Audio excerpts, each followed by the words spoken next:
Okay, this is a quick run through of the project folder and data and how you should access more data. So when you download the project and you unzip it, what you will find is a QGIS project looking something like this. But this you open from the project folder. You unzip the zip file and you will get this little package of contents looking something like this, where you have a raw data folder with some raw data, just the one bundle of elevation data with a whole load of TIFF files in there. But if we go to the edit folder, we have in here a GIS folder, and here we have the Catastrophe zip file, the project file for QGIS. So we can click on that to start QGIS, or start QGIS and then go to this project folder.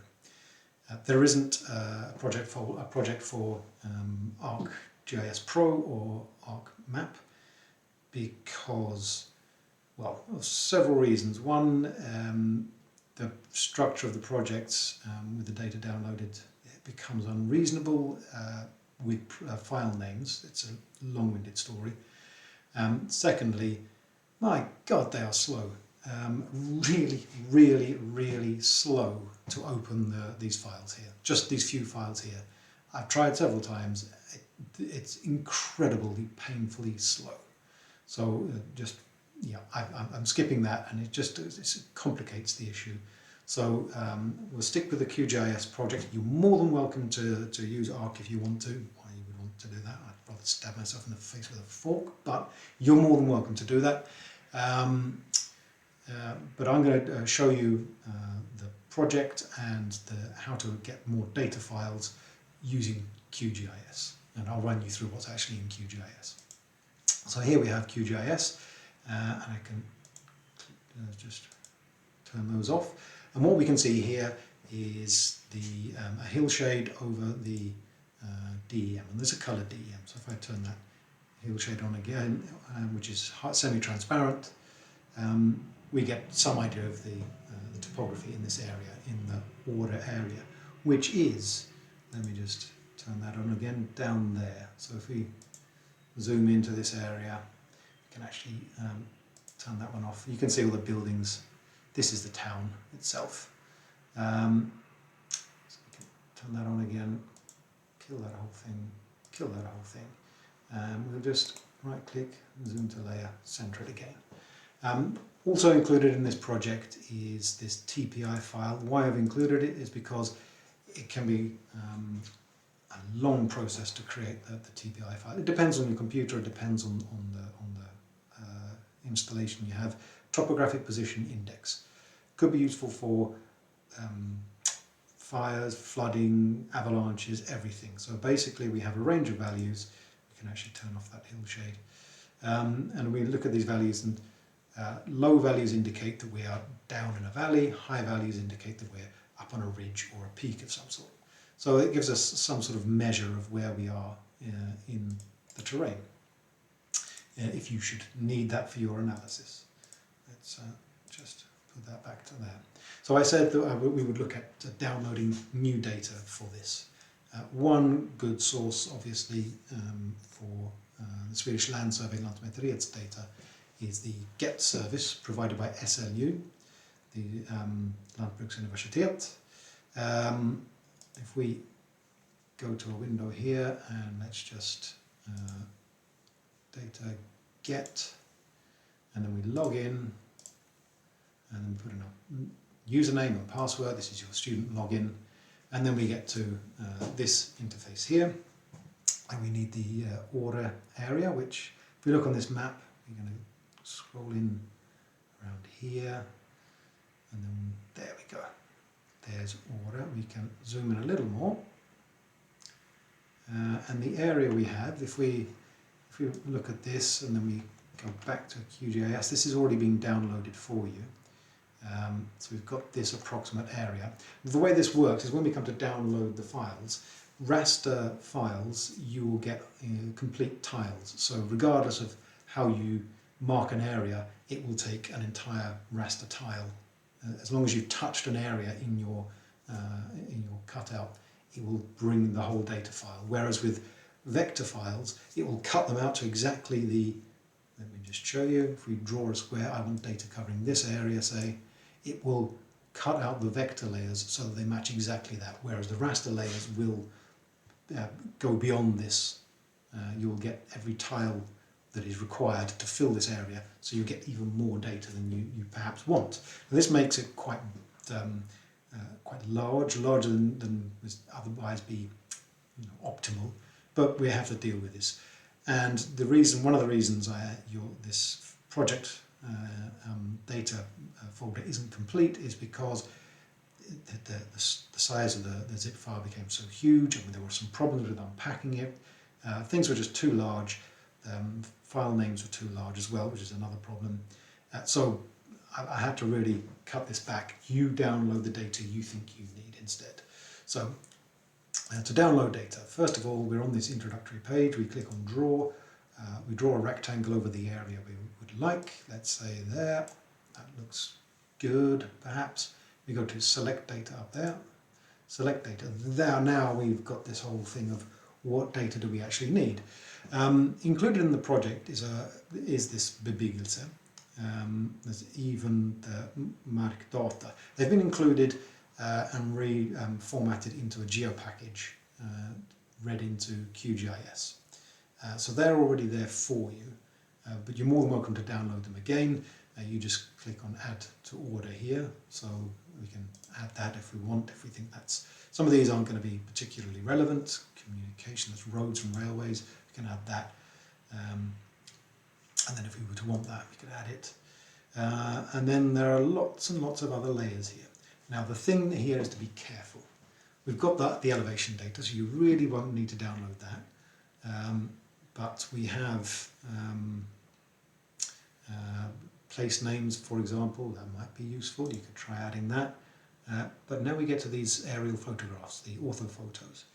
What do you need? They're even warning you here. Expect slow processing and large output, because these are files containing multiple layers of high resolution data. Do you need all of that? Probably not, and especially not over the whole area, because it's going to be huge. Here we have a 2.5 decimeter, so that's a 0.25 meter by 0.25 meter orthophoto with infrared data. It's infrared, red and green, and then farther down we have the RGB equivalent.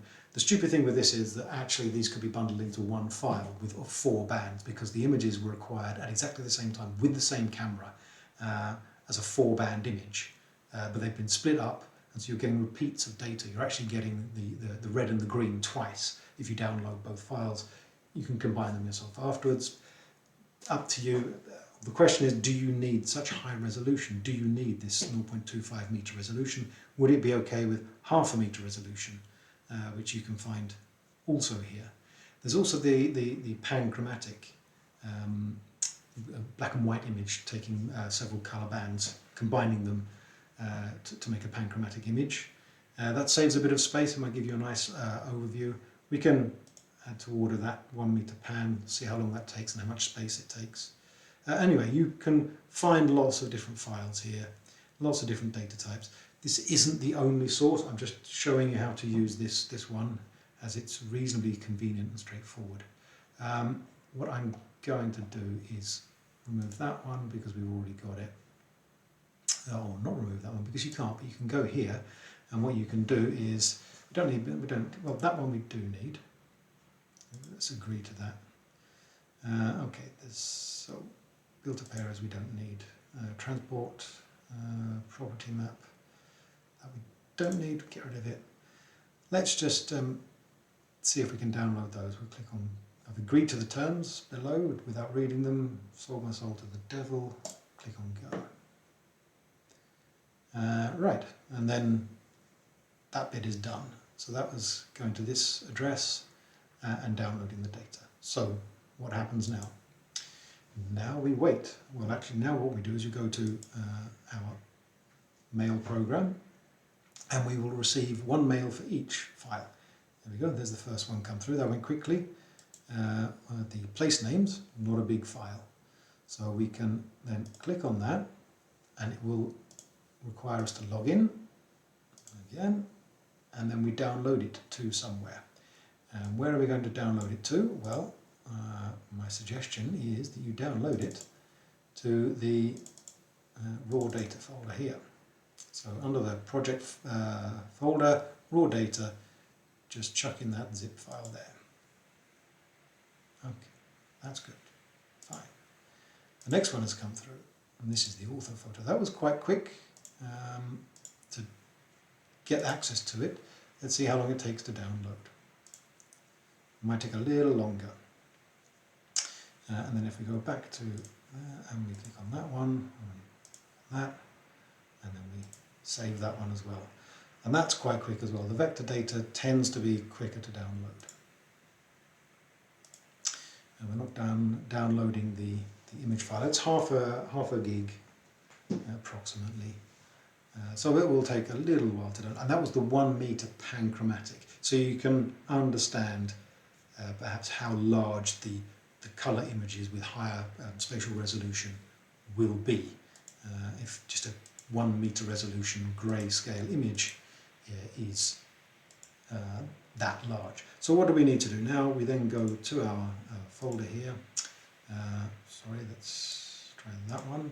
And here we have 3 zip files. What we can do is just mark all of them, right click, and then we'll go to 7-zip. If you haven't got 7-zip, just use extract all, the built-in extraction, and then we just extract to this location. And there they go, and now we can actually delete those. Right, and so we've got 3 new files come in with very stupid names on the folders.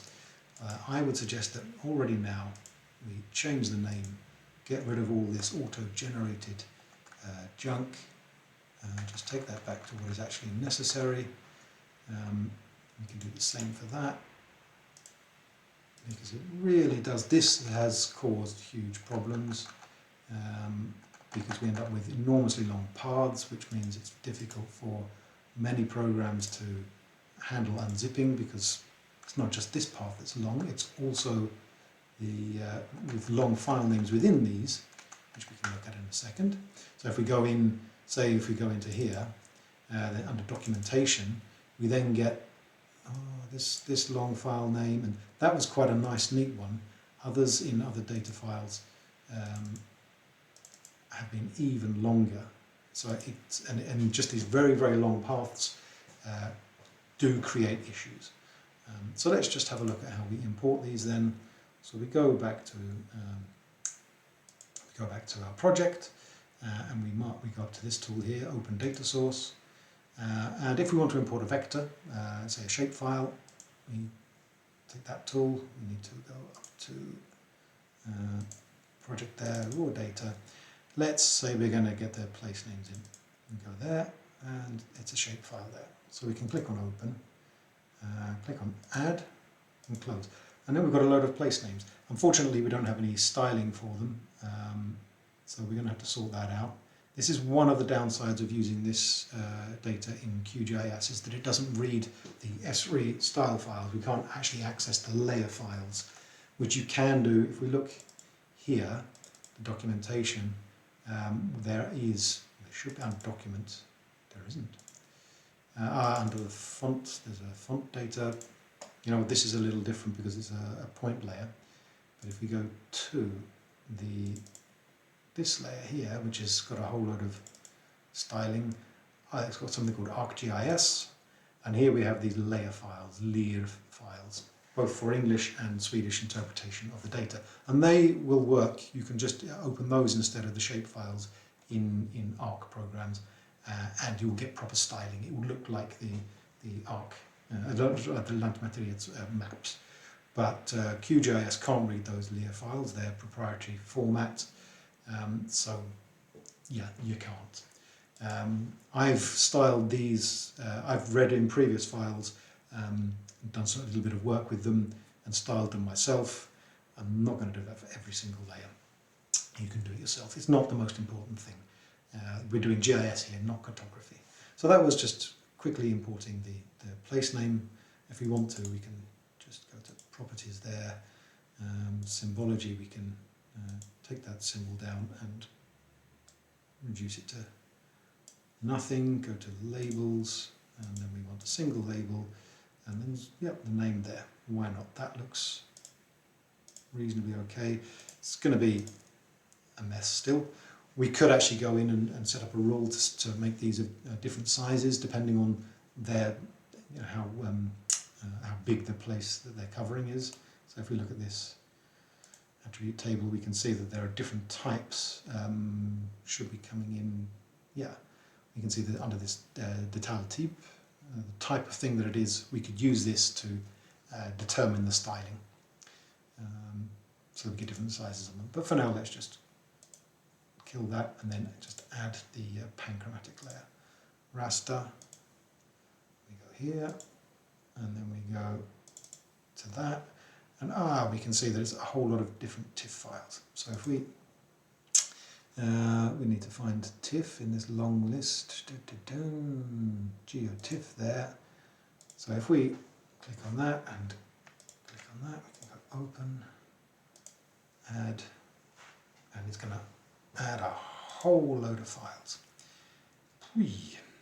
Right, so what that's done is each of these tiles has come in as a separate file, and that is understandable. That's how the data is delivered, but it's not terribly convenient for us. It's frankly a bit of a pain. So how do we deal with this? How have I dealt with it with the, for example, with the DEM, which was also a whole load of tiles? Well, what we can do is create something called a virtual raster, which is what you've got. If we look at this topography, this DEM, we go to properties there, and we can see that it is actually a VRT file, a virtual raster, that is calling up a whole load of other files. That virtual raster calls up all of these TIFFs in here and pretends that they are one file. So we can do a similar thing here. So if we go to raster, miscellaneous, build virtual raster, and it wants the layers. So if we click there, and easiest here is going to be select all and then deselect the ones that we don't want, because otherwise we would have had a whole load of clicking to do. So there we've got all of those. We click on OK. Place each input file into a separate band. No, we want them to stay in one band. The resolution average, it's going to be the same. The projection, just to make sure, we'll tell it that it is SWIRF99TM. That can sometimes cause a problem. Save to a temporary file. No, we can save that as a permanent file. So we click Save to File, and we want to save that in our Edit folder under GIS, and there we can save it as. Let's just save it as pan, for example. Save, and then we click on Run, and that won't take long. That's done now. So what we can do is remove all of those. Yes, we want to remove them, and then we can move that pan up. Let's just move it up to there, say. And that pan file, we can just turn that on and off as we like. It's this pan VRT file. There we go. It might take a couple of seconds to redraw it, and there it is. So that's how we can import these. If you want, you can finish watching this now. Otherwise, stay with me and I'll look quickly into this pan file. What does it actually look like? What has the program done? So for those who are interested, stick with me and we'll look at the pan file. So this is the pan file. If I right click on it, I can edit it in an editor, and it's just a text file where we define the extent of the virtual file, this virtual raster and its coordinate system, and then we have all the sources where it's going to go and fetch the data. One of the problems we have here is that this file now is using absolute paths. It's a little bit of a pain that QGIS won't allow you to specify virtual paths when you create this file. But that's not too much of a problem. Because this is a text file, we can edit it. Now, of course, there are lots of files here and lots of these paths. See, this bit is what we want to edit because that says a lot of stuff that we don't need. And if I were to pass this virtual file, pass this whole work package onto somebody else, say you want to move computers, well, it's got a path, an absolute path here, starting at C. In your case, it might start on H if you're doing this on a remote desktop, and then your username. And if you're switching it to somebody else's computer, that's not going to be correct.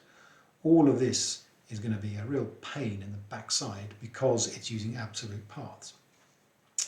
That we need to adjust. So let's just kill that, and then we can close that down. And one thing we need to do now is just close QGIS. I'm not going to keep the changes. That's that done. So close QGIS. The pan VRT file is still there. What we can do is we can edit with Notepad. So what do we need to do? So this says source file name. This is go and get one of those files and read it in. And then it says relative to VRT. So do we want the path that's given here to be relative to this VRT file? And the 0 is no. But we want that to be yes. And then we need the path to be changed. So at the moment it's saying, if we look at this path, let's look at the other window here. So it's saying go to C, go to users, go to my username, then to the documents, then to this, then to this, then to this, then we go in here, and then we get that. Right, okay, so that's a lot of steps. Whereas the VRT file actually is stored, all of that first bit is the same address, the same path to get to the VRT file, except for a couple of bits at the end there. Where they're both in this project ARA. The only difference is one of them is the VRT file is in this edit, then GIS, and then it's there. Whereas these are in this raw data, then we have this data, that bit there. So what we need to do is this is relative to the VRT file, this pan VRT. So when we're standing here, which is what the program is going to interpret it as, when we're standing here, we need to go up from there, up from wherever this is, up a step, then up another step, and then down a step. So we want to go, let's just go through that. We want to go up one step, and we're not there yet, up another step, then down into raw data, down into the height file there. So that's what we want to achieve with our relative path. That's just quite simple. So how do we do that? Well, we look at this. The first thing we can do is we can just to be on the safe side, we'll copy all of that, and we want to replace it up to there. So let's just copy from the relative to VRT. The reason I'm copying this bit, I'm marking this bit, is just to be on the safe side, and then all the way up to that backslash before raw data, and then we can just quickly copy that one. Then we press Control F. We get to replace this. So it's going to look for that throughout the file, and we're going to replace all of that with something very similar, but not quite the same. So we delete all of that up to there, and we replace it with ... backslash ... So ... means go up one level. So we go up one level and then up another level, and then we want to replace that 0 with a 1. So is it relative to path? Yes, it is. And how relative? Well, you go up one and then up another one, and then so if we just let's just do a quick replace all on that. Is that going to be correct? It's going to go up one, up another one, and that will be good enough. So we'll replace all, and now we can see that all of these changed, and they've all been changed to this relative to VRT. Yes, please. And instead of saying start at C and go to just go up one, up another one, and then down again into raw data, orthophoto, and then find those files. And then if we save that, that's good. We can then close that, close here. We go back to the QGIS, and hopefully I didn't mess up there, and because that was a live demo, and we should have a functioning VRT file. So it's a raster. We click there, and instead of getting it from the raw data, we go to Edit, to GIS, and then we want our pan VRT. Please work. Add, close. Let's give it a second. It's working. Yes, excellent. So that worked. So then we could save that if you want. I think that's enough for today.